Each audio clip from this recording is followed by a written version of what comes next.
नमस्कार, आप देख रहे हैं न्यूज 24 एक्सप्रेस और मैं हूं आपके साथ सपना ठाकुर। तो उत्तर प्रदेश में विधानसभा का चुनावी बिगुल बज चुका है। उसी कड़ी में न्यूज 24 एक्सप्रेस की टीम ने तमकुही विधानसभा का जायजा लिया। तमकुही विधानसभा में न्यूज 24 एक्सप्रेस के एडिटर इन चीफ अनुज भूमिया जी ने बात की डॉक्टर असीम कुमार से। भारतीय जनता पार्टी तमकुही विधानसभा से और जाना कि तमकुही के किन मुद्दों पर वो चुनाव लड़ रहे हैं। न्यूज 24 एक्सप्रेस की टीम ने जानना चाहा कि तमकुही में जो पिछली विधानसभा से कांग्रेस का विधायक जीता पर उसने कोई भी विकास का कार्य नहीं किया। इस बार भारतीय जनता पार्टी ने तमकुही से ऐसे सभी प्रत्याशियों को बाहर करने का मन बना लिया है। उत्तर प्रदेश के अंदर जिस तरीके से आज विधानसभा का दूसरे चरण का चुनाव भी खत्म होने में आ गया, उसी चरण में हम पहुंचे हुए थे 6वें चरण इस चुनाव की तैयारी जायजा लेने तमकुहिया विधानसभा। तमकुहिया विधानसभा वह विधानसभा जो हमेशा पिछली 2 बार से तो कांग्रेस का गढ़ी मानी जाती है, पर इस बार बीजेपी की बात माने तो एक शिक्षित, एक कर्मठ उम्मीदवार डॉक्टर असीम को उतारा। डॉक्टर साहब का जानेंगे किस तरीके से भाजपा के मुद्दों पर और किस तरीके से यहाँ पे 10 साल के अंदर कांग्रेस के विधायक ने कार्य किया है, क्या कठिनाइयाँ और कैसे इनका।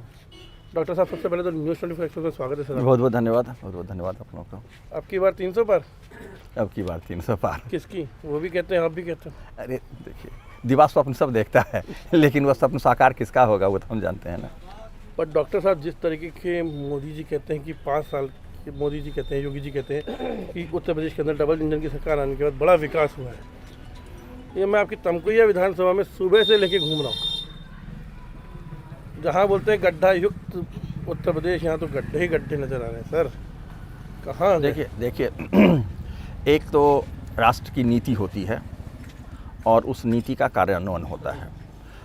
हमारे माननीय प्रधानमंत्री जी और परम पूज्य योगी आदित्यनाथ जी, उन्होंने पूरे उत्तर प्रदेश में विकास की धारा, विकास की गंगा बहा दी है, लेकिन कुछ लालची स्वार्थी व्यक्ति अपने स्वार्थ के लिए उस धारा को कहीं ना कहीं कुंठित कर दिया है और वो धारा को यहाँ पहुँचने देना नहीं चाह रहा है।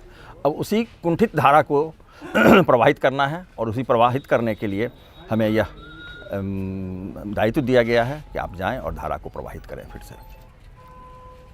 पर उनका कहना है, जो विधायक हैं यहाँ के, उनका साफ साफ कहना है कि 2012 में अखिलेश की सरकार थी जब वो विधायक बने, 2017 में योगी की सरकार थी जब वो विधायक बने, और उनके बाद साथ दोनों सांसद को इन विधायक कार्यालय में दोनों बार उनसे सौतेलापन व्यवहार किया गया। यहाँ की तमकुही विधानसभा के लिए जो ग्रांट होना था वो नहीं दिया गया। उनने बहुत सारे प्रोजेक्ट रखे पर वो जमा नहीं गए। नहीं, ऐसा नहीं होता है। जब कोई योजना बनती है तो सारी योजनाओं में समान रूप से फंड का एलोकेशन किया जाता है।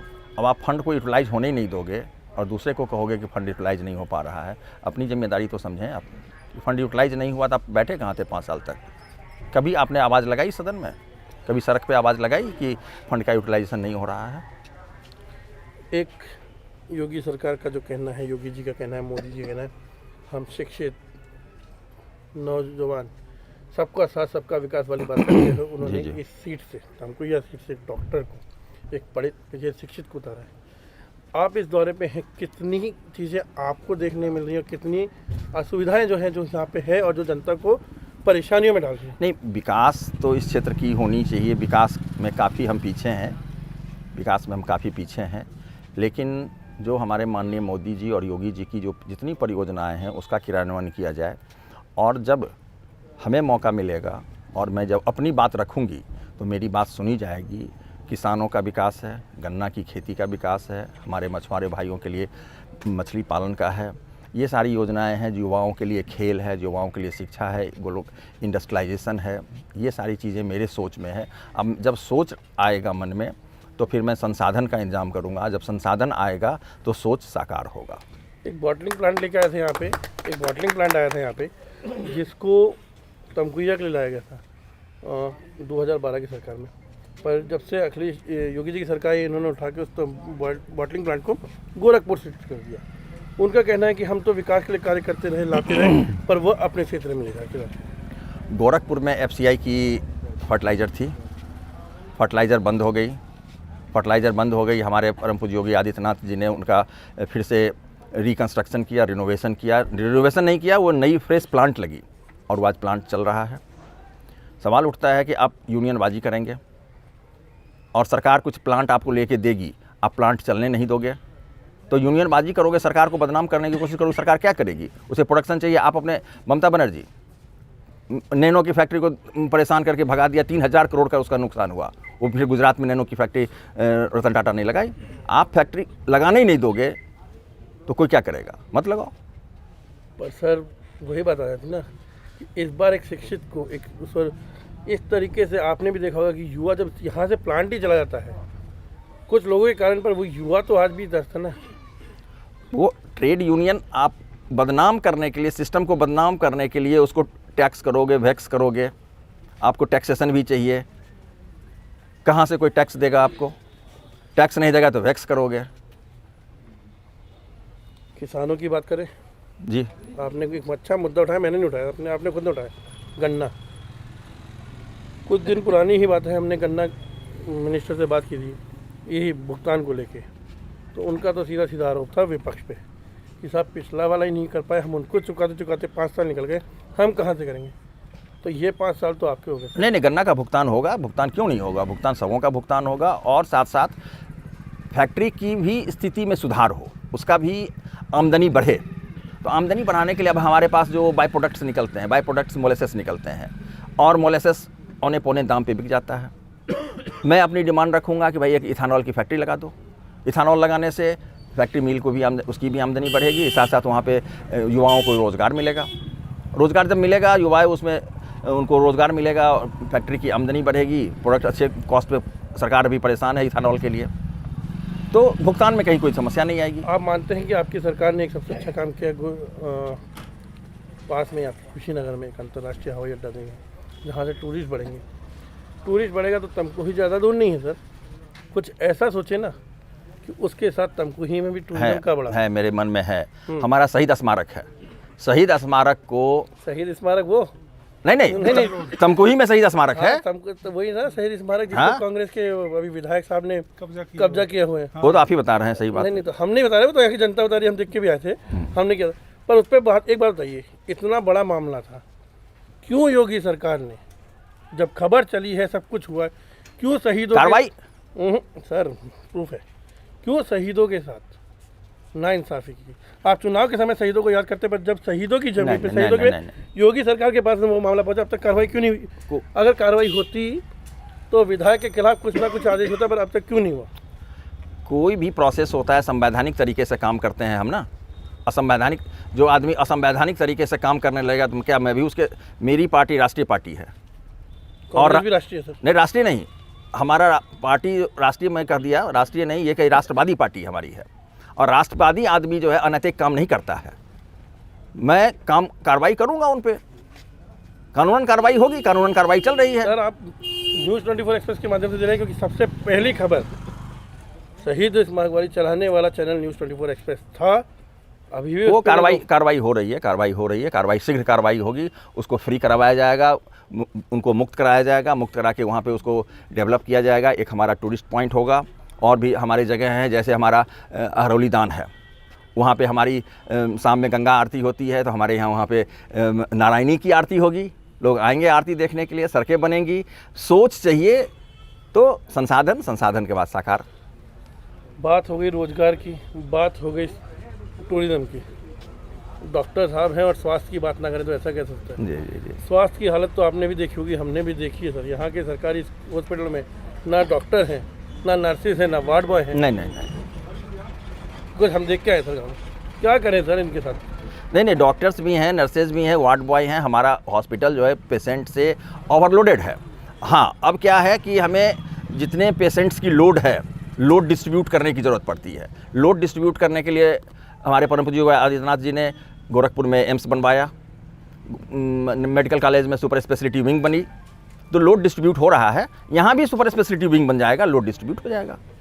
पर सर अभी जब पेंडेमिक टाइम था, इतना बड़ा पेंडेमिक टाइम था, सब ने सफ़र किया, उस समय जब जरूरत थी, जब तो दे देना चाहिए था ना, तमकुही को तो देना चाहिए था ना। नहीं, किसी चीज़ की कमी नहीं रही, ना ऑक्सीजन की कमी रही, ना बेड की कमी रही, ना वेंटिलेटर की कमी रही। और कोई भी आदमी ऐसा नहीं कर सकता है कि हम असुविधा, देखिए मरीज़ बीमार पड़ेगा, 100% रिकवरी किसी ऑपरेशन में, किसी भी चीज़ में 100% नहीं होता है। ठीक है, हम प्रयत्न करते हैं, हम प्रयत्न में कहीं कमी नहीं छोड़े।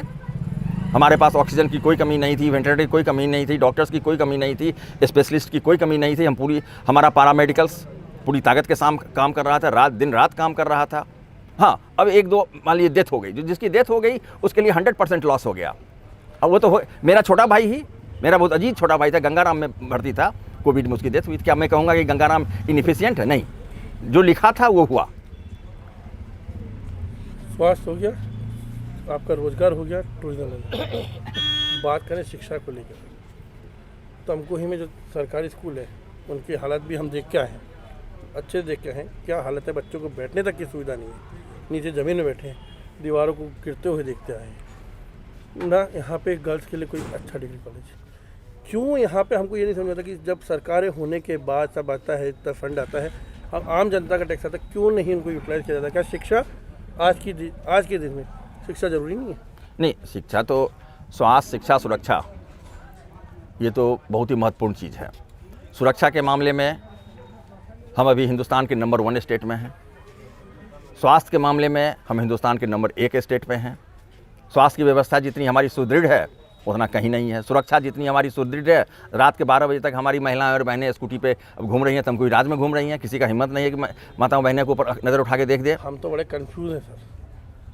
आप कहते हो उत्तर प्रदेश वाले हमारे राज्य में सबसे बढ़िया नंबर 1, शिवराज सिंह जी कहते हैं हमारा मध्य प्रदेश नंबर 1, गुजरात कहता है हमारा नंबर 1। अरे एक तो होगा नंबर 1, पर है कौन वो नंबर 1? गुजरात खुद कहता है हम नंबर 1 है सुरक्षा के मामले में। 100% मार्क्स लाने वाला 3 बच्चे नहीं हो सकते हैं क्या? तीनों नंबर 1। बस सही बात बोले, मतलब डॉक्टर साहब अपनी वाले में आ गए ना कि हम तीनों हैं, पर भाई हैं जहाँ जहाँ हम सब अच्छे, सब नंबर 1। और क्या, सब नंबर 1, सब 100% वाले हम लोग। योगी जी का एजेंडा, भारतीय जनता पार्टी का एजेंडा सबने देख लिया उत्तर प्रदेश के लिए। डॉक्टर साहब का तमकुही विधानसभा के लिए एजेंडा, तमकुही की जनता जाने। मेरे एजेंडे में एक जो इम्पोर्टेंट चीज़ है, मैं इंडस्ट्रियलाइजेशन पे स्ट्रेस करना चाहता हूँ। छोटे उद्योग से लेके मध्यम उद्योग, बड़े उद्योग ना भी लगे, लेकिन छोटे उद्योग से मध्यम उद्योग यहाँ लगना चाहिए। हमारे पास एक इंडस्ट्रियल एस्टेट हो, इंडस्ट्रियल एस्टेट की ज़रूर मैं मांग रखूँगा। अगर हमारे क्षेत्रवासी ने ज़मीन देने के लिए अपनी रजामंदी कर दी, तैयार हो गए ज़मीन देने के लिए, तो मैं ज़रूर इंडस्ट्रियल एस्टेट बनाने की कोशिश करूँगा। छोटे छोटे कुटीर उद्योग जैसे माताएँ बहनें हमारी चला सकती हैं। कुछ वोकेशनल ट्रेनिंग्स के सेंटर खुलें, वोकेशनल ट्रेनिंग्स के सेंटर को खुलवाना मैं चाहूँगा। माता बहनों के लिए उनकी जो स्वभाव है जिस तरह का, जैसे मान लीजिए सिलाई फराई में रुचि रखती हैं, कुछ क्या सौंदर्य में रुचि रखती हैं, तो उनके लिए बुटीक है, ब्यूटी पार्लर है, कैसे चलाया जाए, कैसे ट्रेनिंग दिया जाए। उषा वालों से मैंने सोचा कि उषा वालों से भी मैंने बात करूँगा कि भाई मेरे ही क्षेत्र में कुछ ट्रेनिंग सेंटर तुम आप खोलो। तो ये सारी महिलाओं के लिए, युवाओं के लिए ये सारी हमारी योजनाएं हैं। आखिरी सवाल, 3 मार्च लोकतंत्र का महापर्व, पहला फेज़ भी देख लिया, दूसरा फेज़ भी देख लिया, मतदाता बाहर नहीं निकला। डॉक्टर सिंह न्यूज़ 24 एक्सप्रेस के माध्यम से तमकुही की जनता को क्या संदेश देना चाहेंगे 3 मार्च के लिए? आप तो उत्साह देख ही रहे हो मेरे साथ, अपनी आंखों से आप उत्साह देख रहे हो। मैं अभी तो अपने विधानसभा क्षेत्र में व्यस्त हूँ, कहाँ पे क्या हो रहा है ये हमें कुछ नहीं पता, लेकिन मेरे विधानसभा क्षेत्र में जो अभी स्थिति है आप उत्साह देख रहे हो। हमारे मतदाता निकलेंगे और भारी बहुमत में वोट देंगे और हमारे माननीय मोदी योगी जी का और योगी जी का हाथ मजबूत करेंगे। बहुत बहुत धन्यवाद। घर घर में हम जाएंगे, तमकुही में कमल खिलाएंगे। कर लो क्लोजिंग, कर लो एक मिनट क्लोजिंग कर लो सर। एक सेकंड मैं भी मंडल अध्यक्ष हूँ। आपका लूँगा मैं, इनका क्लोजिंग कर दूँ, इनका क्लोजिंग कर दूँ। हॉर्न मना करो, रोक दो गाड़ी उधर। तो ये थे हमारे साथ तमकुही विधानसभा के भारतीय जनता पार्टी के प्रत्याशी डॉक्टर सिंह, जिनका साफ साफ कहना था कि जिस तरीके से यहाँ के विधायक ने 2 साल के अंदर, 2 बार के कार्यकाल के अंदर यहाँ की जनता को भ्रमित किया, यहाँ की जनता के साथ छलावा किया, इस बार तमकुही की जनता विचार बना चुकी है, मन बना चुकी है। योगी मोदी के साथ डबल इंजन के साथ तीसरा डब्बा लगाने की तैयारी कर रहे हैं, जिससे तमकुही के विकास को अधिक गति मिलेगी। डॉक्टर साहब ने साफ साफ कहा है कि मैं बड़े इंडस्ट्री की तो बात नहीं करूँगा, पर छोटे छोटे उद्योग लगा के, छोटे छोटे कारखाने लगा के स्वलंब कर यहाँ के युवाओं को, महिलाओं को रोजगार देने का कार्यक्रम। डॉक्टर साहब का किसानों के लिए भी साफ साफ कहना था कि जिस तरीके से किसानों को गन्ना किसानों को मूल्य जो है इस बार सही समय पर सही टाइम पे मिलेगा। मैं अनुज अपने कैमरामैन चिरायु के साथ तमकोही से, धन्यवाद। योगी मोदी जिंदाबाद जिंदाबाद जिंदाबाद, योगी मोदी। ऐसे ही तमाम बड़ी खबरों के लिए बने रहिए हमारे साथ और देखते रहिए न्यूज़ 24 एक्सप्रेस। चुनावी समर में पार्टियों के दावे अनेक। किसान भाइयों को लगभग 391 करोड़ रुपए की राशि अब तक उनके अकाउंट में भेजी गई है। दावों की तह की हर वो सच्चाई जो रखती है सीधे आपसे सरोकार। हम पूछना चाह रहे हैं 4.5 साल से कौन सी टैबलेट दे रहे थे आप? कहीं दावे खोखले तो नहीं? जो काम कम और जुमलेबाजी ही ज्यादा करती है और अब तो नाटकबाजी भी बहुत करने लगी है। कहीं ये दावे सिर्फ चुनावी जुमला तो नहीं? समाज को, जनता को गुमराह करने वाले का काम कर रहा है। जानिए हर चुनावी दावे की असली पड़ताल हमारे साथ रोज शाम 7 बजे।